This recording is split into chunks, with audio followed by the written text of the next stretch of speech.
1947년 2월 8일 타임지에 이런 기사가 실렸습니다. 토마스 에디슨 출생 100주년을 기념하면서 에디슨이 평소에 쓰던 책상 서랍 안에 있던 종이 한 장에 서여 있던 글이 하나 소개되어져 있습니다. 어떤 내용이 서여져 있냐면, 캄캄한 곳에 떨어졌을 때에도 누가 뭐라고 해도 요나를 생각하라.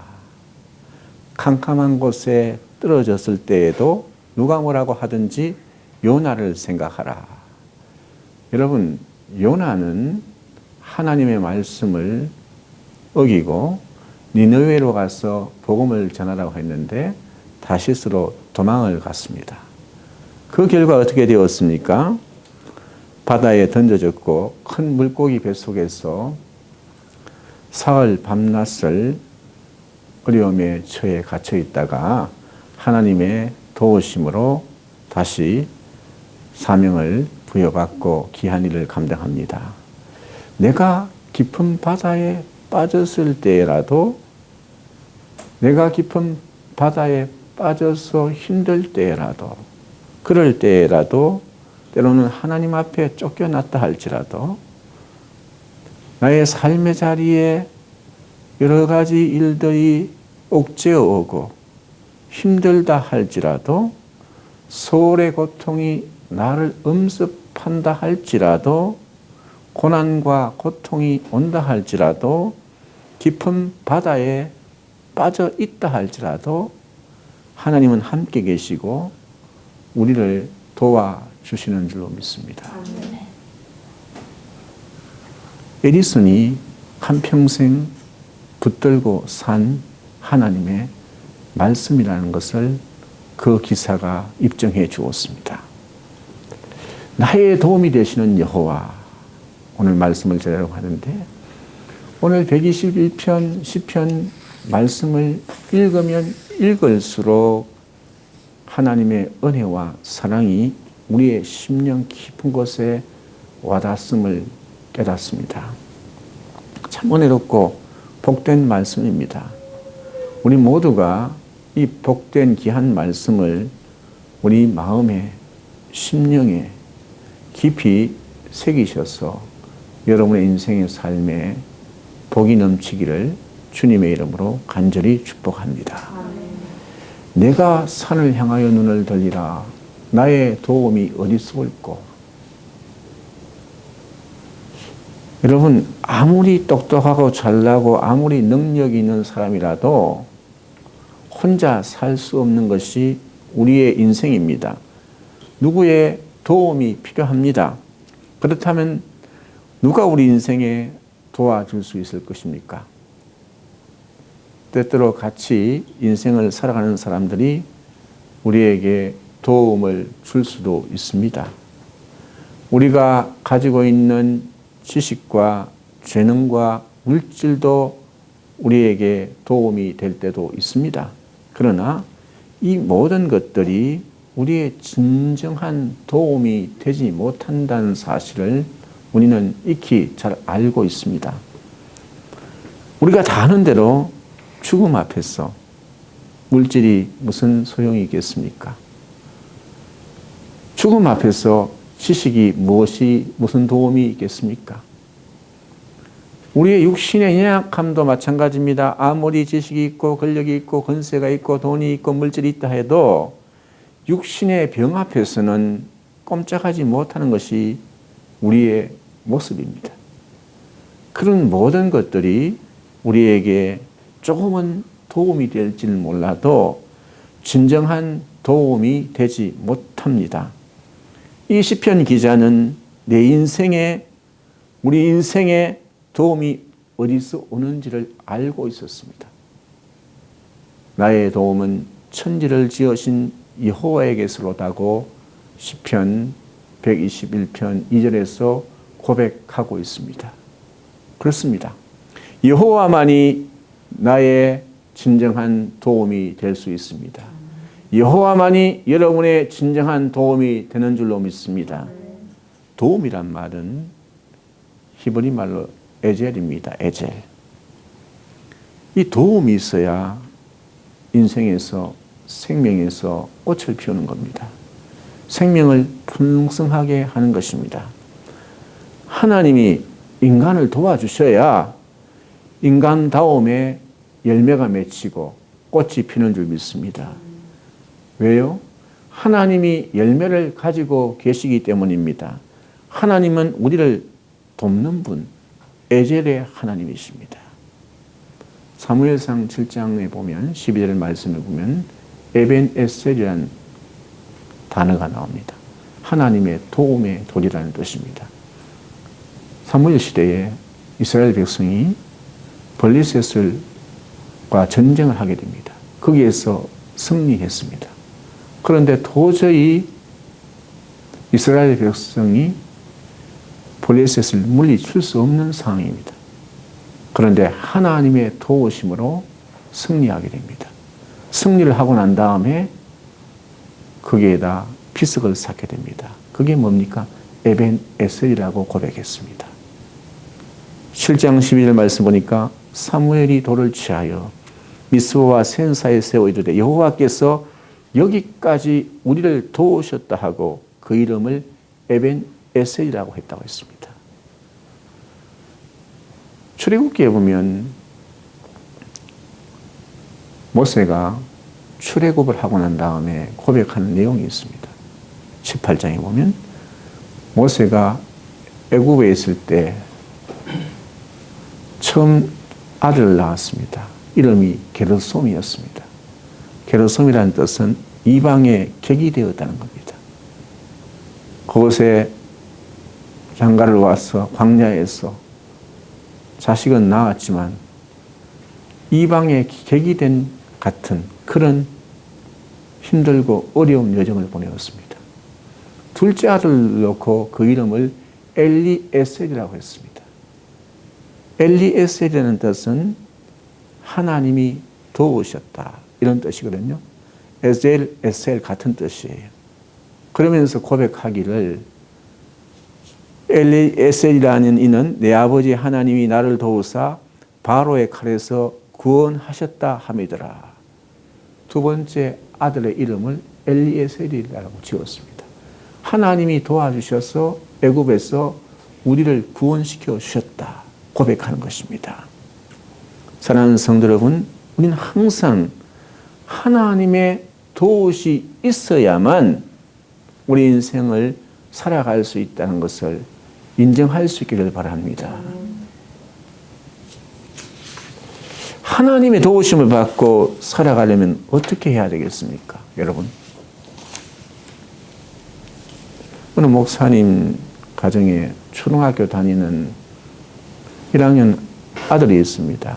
하루는 집에 친구들하고 놀러 왔습니다. 이런 이야기 저런 이야기를 하는데 한 녀석이 대뜸 하는 말이 우리 아빠 우리 학교 교장 선생님하고 친해 이렇게 이야기합니다. 또 옆에 한 녀석이 기죽기 싫었던지 우리 아빠는 우리 시장님하고 친해 그래요. 그러니까 이 이야기를 듣고 있던 목사들이 자기는 할 말이 없는 거예요. 한참 동안 있다가 멍하게 있다가 벌떡 일어나면서 한 말입니다. 우리 아빠는 하나님하고 엄청 친해. 그 소리를 듣고 있던 목사님이 너무나 기뻤다고 합니다. 대견스러웠다고 합니다. 하나님이 나의 도움이 되기 위해서는 하나님과 친해져야 될 줄로 믿습니다. 슬기로운 신앙생활, 슬기로운 믿음생활, 하나님과 친해져야 됩니다. 하나님이 나의 도움이 되시기 위해서는 하나님과 친해져야 됩니다. 우리가 지금 하나님 앞에 나아가 하나님과 친해져야 할 때입니다. 비대면 시대인데, 사회적 거리두기 시대인데 이 시대의 메시지와는 전혀 다르지 않습니까? 이 시대의 메시지와는 다르면서 어떻게 친할 수가 있습니까? 교회가 어떻게 친해질 수 있습니까? 교회와 어떻게 친해질 수 있습니까? 세상 사람들은 교회를 손가락질 하면서 벌레 쳐다보듯이 진절머리 난다고 이렇게 이야기합니다. 그 말을 들을 때 가슴이 콱콱 메여 옵니다. 그러면 하나님과 어떻게 친해집니까? 어떻게 친구와 친해집니까? 이 비대면 사회에서. 이 사회적 거리두기 시대에 자밀 자키라는 스탠포드 대학 심리학과 교수가 이런 이야기를 했습니다. 함께 하고 소통하는 것이 매우 중요하다. 함께 소통하고 교류하는 것이 중요한데 이를 할 수 없을 경우 코로나19가 종식된 후에 인류에게, 사람들에게 다가올 심리적, 신체적, 정서적 위기가 심각해질 것이다. 이렇게 그의 최근 저서에서 이야기하고 있습니다. 그러면서 비대면 사회지만 원거리에서 관계 맺기가 중요하다는 겁니다. 친밀해지기가 중요하다는 겁니다. 팬데믹 이후에는 우리의 모든 삶이 달라진다는 겁니다. 비대면 시대에 하나님과 어떤 관계를 맺었느냐에 따라서 영적인 공동체, 신앙 공동체와 교회와 얼마나 친밀한 관계 속에 살았느냐에 따라서 내 신앙이 살고 죽고 갈림길에 갈라진다는 것입니다. 가족 간의 관계도 마찬가지입니다. 얼마만큼 친밀한 관계 속에서 이 비대면 시대를 우리가 살아가느냐에 달려져 있다는 겁니다. 친구들끼리도 마찬가지입니다.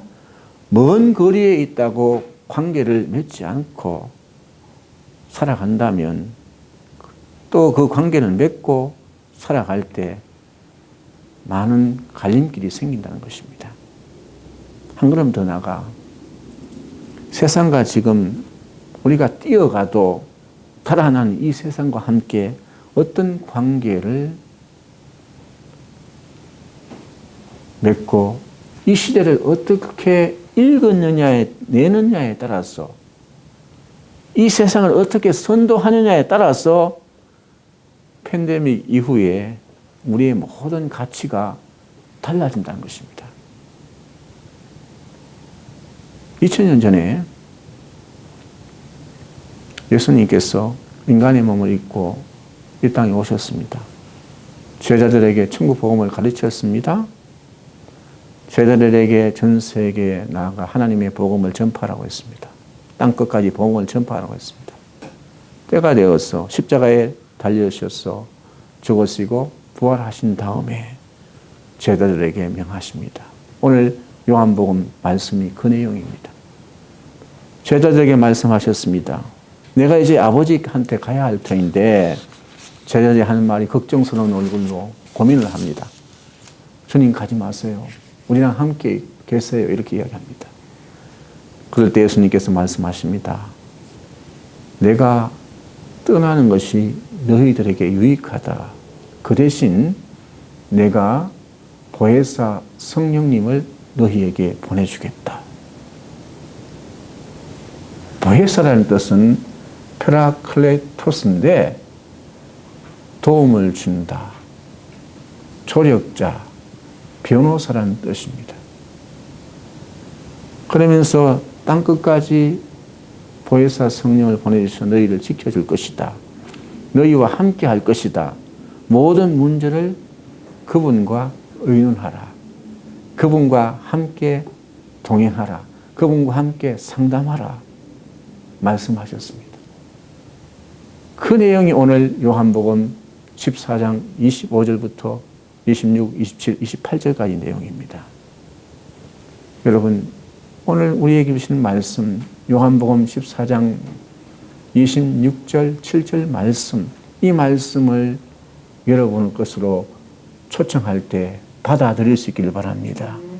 비대면 시대에 우리 신앙의 핵심은 성령님하고 얼마나 친밀하게 삶을 살아가느냐에 달려 있습니다. 여러분 창세기 1장에 보면 성령님이 오시기 전에 혼돈하고 공허했다고 1장 2절에 나옵니다. 혼돈하고 공허했다는 것은 규칙이 없다는 것입니다. 질서가 없다는 것입니다. 주인이 없는 겁니다. 세상은 그랬습니다. 거기에 질서를 만드신 분, 규칙을 만드신 분, 그리고 주인으로 오신 분이 누구냐? 하나님의 신, 성령님께서 주인으로 오시니까 하나님의 신이 운행하니까 그 다음 1장 3절에 보면 하나님께서 빛을 만드셨다고 했습니다. 사랑하는 성도 여러분, 하나님이 없는 세상은 언제나 혼돈하고 공하고 공평하지 않습니다. 게임 규칙이 공평해야 되는데 이 세상은 공평하지 않아요. 테스형 세상이 왜 이래? 많은 사람들이 공감을 얻었지만 세상은 원래 그런 거예요. 힘센 사람들이 제멋대로 하는 것입니다. 원래 세상은 그렇습니다. 공평해 본 적이 없습니다. 에덴 동산 이후에 세상에 문제가 없었을 때가 없었습니다. 공평한 적은 한 번도 없었습니다. 언제나 힘센 사람들이 좌지우지하는 세상이었습니다.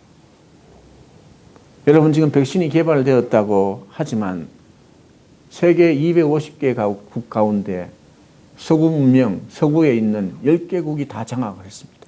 공평하지 않습니다. 백신과 상관없는 나라가 240국이에요. 그게 세상이에요. 우리가 이 땅을 살아갈 때로 그렇습니다. 교회가 이렇게 어려운데요. 우리 가정이 어려운데요. 내가 이렇게 힘든데요. 온갖 문제가 있고 답답함이 있는데 어떻게 하면 좋겠습니까? 주님께서 말씀하십니다. 수고하는구나. 내 짐이 무겁구나. 나한테 오려구나. 내가 너희를 쉬게 하겠다. 주님 앞에 나가는 길이 우리 인생의 최후의 보루의 길입니다. 살 길입니다. 내가 너희를 쉬게 하겠다. 은혜를 주시겠다. 하나님이 도와주시겠다는 것입니다. 성령님께서 가르치시고 인도하시고 어려움을 만날 때 보혜사 성령께서 도와주시겠다는 것입니다. 은혜가 뭡니까? 하나님의 은혜. 신약에서는 은혜고 구약에서는 복인데 하나님의 은혜는 위로부터 오는 겁니다. 위로 아버지로부터 오는 것이고 누구든지 받는 겁니다. 믿기만 하면. 그리고 공짜로 거저 주시는 것입니다. 불평한 세상에서 하나님께서 우리를 특별히 사랑하시겠다는 것이 은혜입니다. 특별히 지키시고 함께 하겠다는 것이 은혜입니다.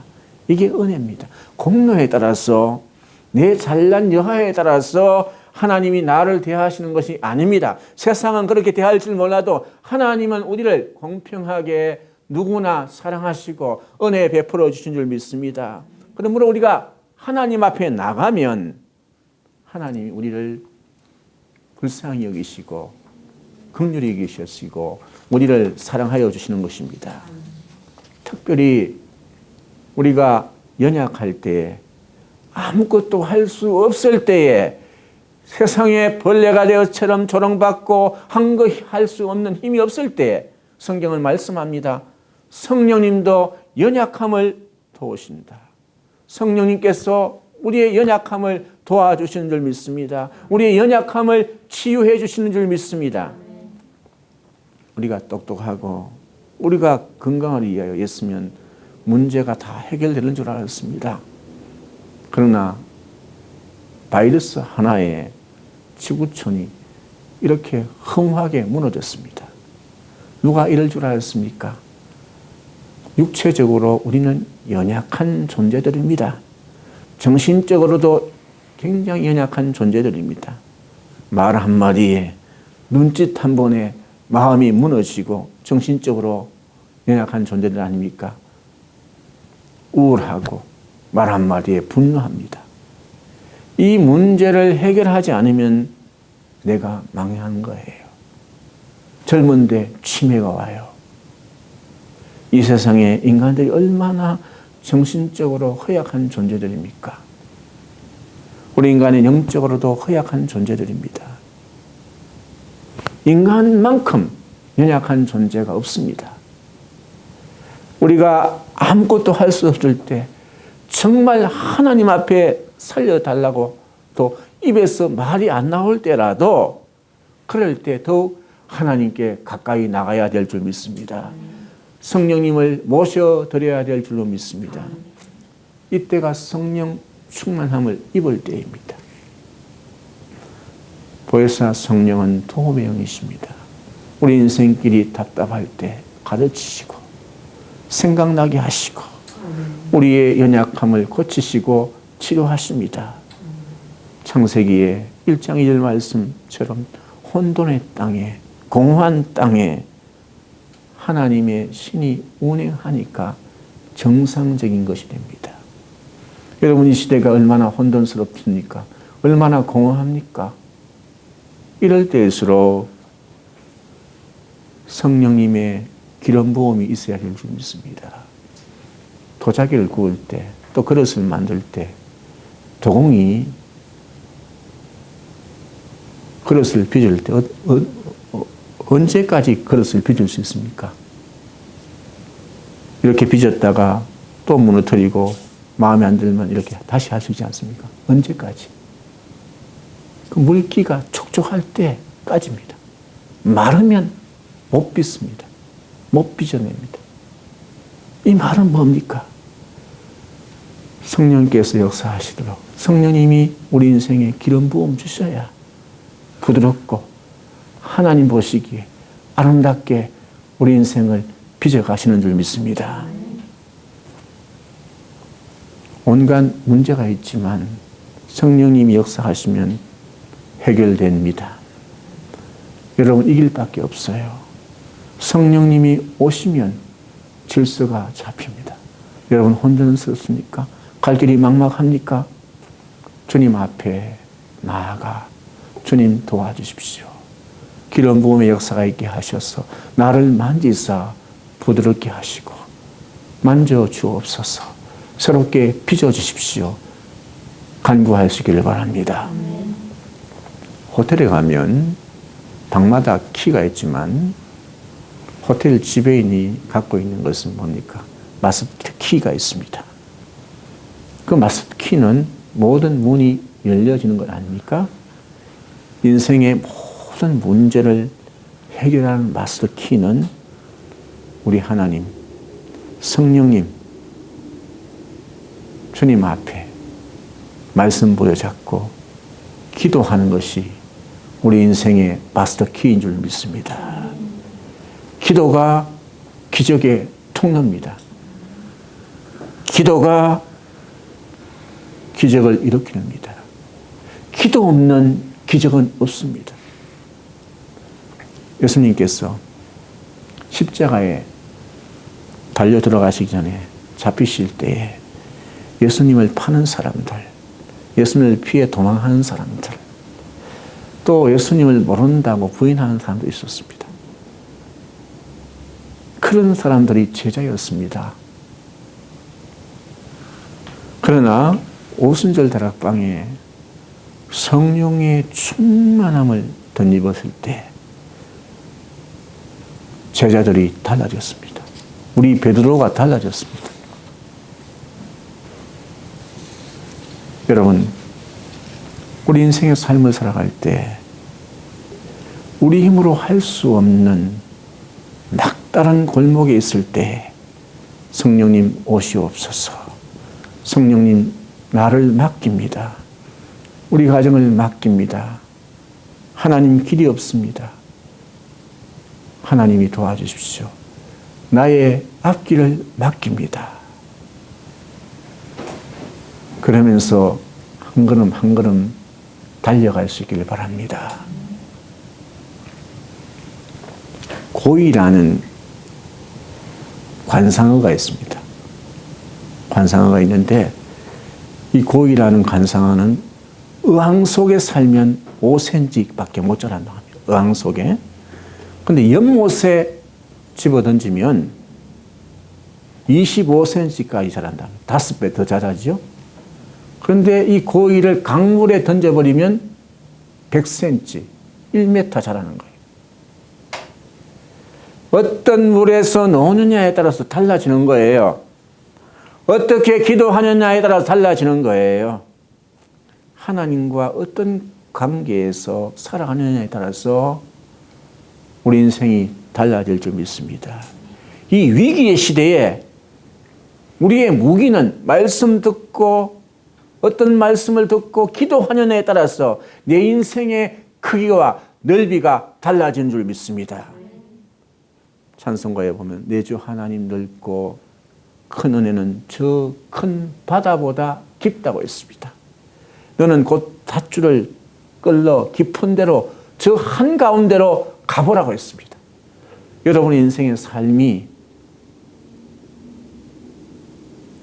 성령님 능력 의지하여서 깊어지기를 바랍니다. 여러분의 인생 반경이 넓어지기를 바랍니다. 에스겔 37장에 보면 에스겔이 환상을 보게 되는데 오늘 우리 시대와 같이 더 힘든 상황을 보게 됩니다. 우리 시대보다 지금 우리 상황이 굉장히 힘들지 않습니까? 모든 백성이 다 죽어서 뼈다귀밖에 없는 거예요. 에스겔서 37장에 보니까 환상을 보니까 에스겔이 그때 성령님을 초청합니다. 성령의 말씀대로 명령합니다. 생기야 들어가라.